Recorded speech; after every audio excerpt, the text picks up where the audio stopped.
할렐루야, 반갑습니다. 알기 쉬운 성경 개관 오신 여러분을 주님의 이름으로 환영합니다. 오늘은 알기 쉬운 성경 개관 하박국을 함께 살펴보도록 하겠습니다. 하박국은 어떤 성경일까요? 하박국은 우리에게 굉장히 익숙한 성경 구절이 있는 성경입니다. 의인은 믿음으로 말미암아 살리라 라는 굉장히 유명한 성경 구절이 있는데요. 신약에서도 이 성경 구절을 굉장히 많이 인용을 하고 있습니다. 우리에게 그만큼 친숙한 성경인데요. 어떤 배경에서 그런 성경 말씀이 나오게 되었는지, 또 전체적인 이야기는 어떻게 흘러가고 있는지 함께 살펴보도록 하겠습니다. 먼저 하박국의 배경을 나눠보도록 하겠습니다. 하박국은 BC 650에서 600년 사이에 일어나고 있는 그때 시대를 배경으로 하고 있습니다. 우리가 계속해서 선지서를 나누고 있을 때 이때의 배경이 굉장히 많이 나오고 있는데요. 이때 배경은 어떠했습니까? 아수르가 굉장한 강세를 이루고 있다가 아수르가 이제 몰락해 가는 시기였고, 그리고 바벨론이 강대국으로서 이제 올라오고 있었던 시기였습니다. 그 말은 무엇이냐? 이 국제 정세가 굉장히 급변하는 그러한 시기였다라고 볼 수가 있고, 때문에 이스라엘 백성에게 있어서 이 시기는 국제 정세에 따라서 굉장히 강대국들의 눈치를 보아야만 하는 그러한 시기였다라고 볼 수 있습니다. 그것뿐만이 아니라 내부적으로도 많은 우상숭배와 관련된 영적인 어려움이 있었고, 또 사회적으로는 부정과 부패가 일어나는 그러한 사회적인 혼란이 반복적으로 있었습니다. 특히나 이 남유다에서는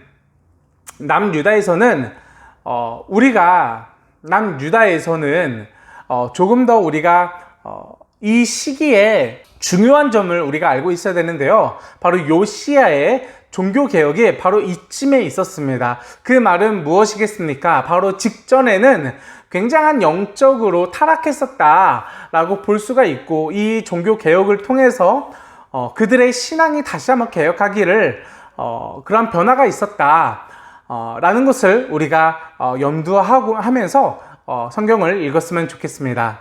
하박국에서는 이제 하박국 선지자가 하나님에게 질문하는 형태로 본문이 이어지고 있습니다. 그 질문은 굉장히 철학적이고도 원론적인 부분에 대해서 하나님께 질문하고 있는데요. 하나님은 공의로우시고 정의로우신 분이신데 도대체 어찌하여 이 땅 가운데 악이 이렇게 강성하고 또 그들이 이렇게 살아날 수가 있습니까?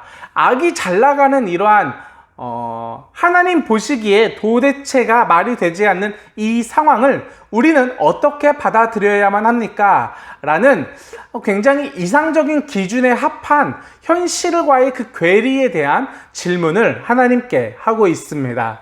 그것은 무엇이겠습니까? 그만큼 그 사회적으로 부정과 불의함이 굉장히 이제 드러나고 있는 사회였었다라는 것을 우리가 알고 있습니다. 자, 이런 상황에서 하박국은 어떤 메시지가 주고 있는지 함께 나눠보도록 하겠습니다.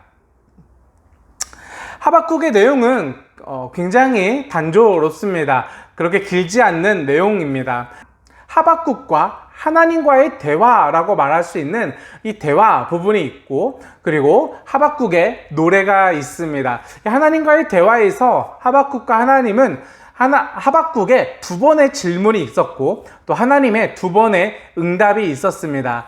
그런 다음에 이제 하박국이 바라보는 정말 불의한 세상 가운데 잘 나가는 그런 악인이라고 말할 수 있는 그들을 향해서 심판이 있을 것이다, 재앙이 있을 것이다 라는 내용이 이어지고, 그리고 이어서 이제 이 세상을 향한 또 하나님의 공의로우심과 하나님의 정의로우신 분에 대한 하박국의 노래가 마지막에 이어지고 있습니다. 그렇다면 하박국의 핵심은 무엇일까요? 우리는 하박국을 신정론으로 읽어볼 수 있을 것 같습니다.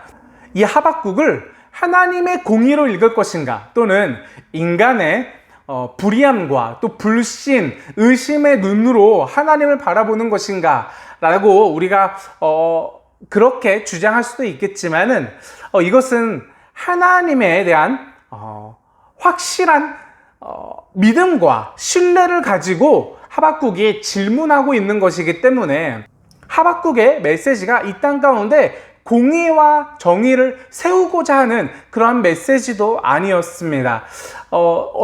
하박국의 메시지는 믿음과 확신을 전제로 한 채 하나님께 질문하는 것입니다. 때문에 하나님은 어떻게 공의로우십니까? 하나님의 그 공의로우심과 정의로우심을 질문하는 것이 아니라 하나님은 공의로우시고 정의로우십니다 라는 것을 전제하고 하나님께 나아가는 것입니다. 때문에 여기에서는 하나님은 누구이신가가 굉장히 기본적인 전제로 깔려져야만 합니다. 하박국이 말하는 하나님은 선하시며 공의로우시고 또한 악을 미워하시는 하나님입니다. 때문에 그러한 하나님께서 이 세상을 이렇게 내버려 두십니까? 하나님은 선하시고 공의로우십니다. 악을 미워하시는 하나님입니다. 그런데 이 세상 가운데에는 악이 너무나도 많이 있습니다. 우리는 이 상황을 어떻게 바라보아야만 하겠습니까? 라고 하나님께 질문하는 것입니다. 그 말은 하박국은 하나님의 성품에 대해서 확신하고 있다라는 것을 우리가 알고 있어야만 합니다. 그리고 우리가 하박국을 읽을 때에도 하박국이 가지고 있었던 그러한 확신과 신뢰가 우리 안에 밑바탕 되어 있어야 하박국이 갖고 있는 하나님을 향한 그 질문이 우리도 동일하게 질문으로 나아갈 수가 있을 것 같습니다. 하박국은 확신하고 있었습니다. 무엇으로 확신했습니까? 하나님의 성품입니다. 하나님은 선하시고 공의로우시고 또한 악을 미워하십니다. 그런데 이런 질문을 하는 거죠. 그런데 도대체 어떻게 이 땅 가운데 이렇게 악이 많을 수가 있습니까? 왜 악이 이렇게 강성해질 수가 있습니까? 라고 질문을 하는 것입니다. 그리고 하박국에서 이러한 주제와 흐름 속에서 바로 우리가 잘 알고 있는 의인은 믿음으로 말미암아 살리라 라는 이 본문의 구절이 나오고 있습니다.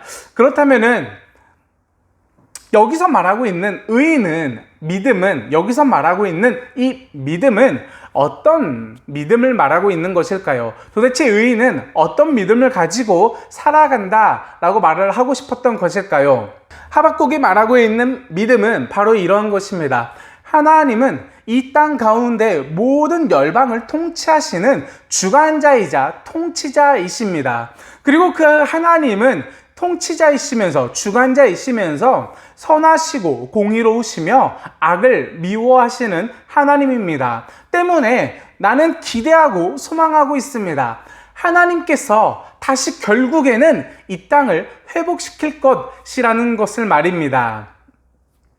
하나님께서 다시 정의롭고 공의로운 그러한 세상을 만들고 다시 회복시킬 것이라는 그 확신을 말을 하고 있습니다. 때문에 그런 확신 속에서 이 세상이 얼마나 부조리하고 얼마나 부정함이 가득하다 할지라도 좌절하지 말고 인내하는 것, 이것이 바로 우리에게 말하고 있는 의인은 믿음으로 말미암아 살리라 라는 진정한 의미일 것 같습니다. 네, 마지막으로 하나님 나라 관점으로 바라보는 하박국 함께 나눠보도록 하겠습니다. 하나님 나라의 핵심은 통치입니다. 하나님께서 이 땅을 통치한다라는 것이죠. 하나님께서 이 땅을 어떻게 통치하십니까? 바로 평화의 통치입니다. 평화의 통치란 정의와 공의가 가득한 그러한 세상을 만들어 가는 것입니다. 그러나 이 땅 가운데 그것이 무너졌습니다. 정의와 공의가 무너진 이 땅을 살아가고 있는 것이 우리들의 삶일 것 같습니다.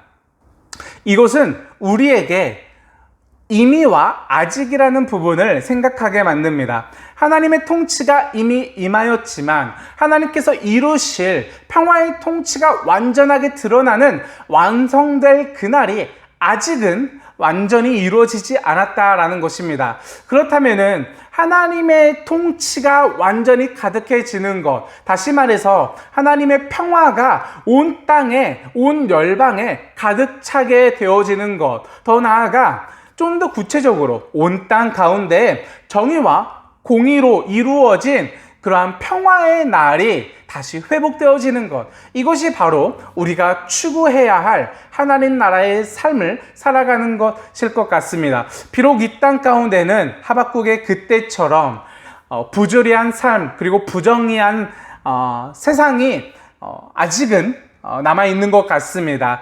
악인들이 더 잘 나가는 것 같고, 또 정직하고 의롭게 살아갔을 때 더 피해를 받는 것이 지금의 현실이지 않을까 싶습니다. 그럼에도 불구하고 하박국은 우리에게 의인은 믿음으로 말미암아 살리라 라는 메시지를 주고 있습니다. 그것은 하나님은 그럼에도 불구하고 우리의 통치자이다 라는 것을 기억하라는 메시지입니다. 이 세상이 아무리 힘들어도 하나님께서 결국에는 평화의 통치로 회복시킬 것이다. 정의와 공의가 회복할 그날이 결국엔 찾아올 것이다. 인내하고 견디라 라는 메시지를 우리에게 주고 있지 않을까 생각해 보게 됩니다. 네, 이것으로 알기 쉬운 성경 개관 하박국을 함께 마치도록 하겠습니다. 다음 주에 뵙겠습니다.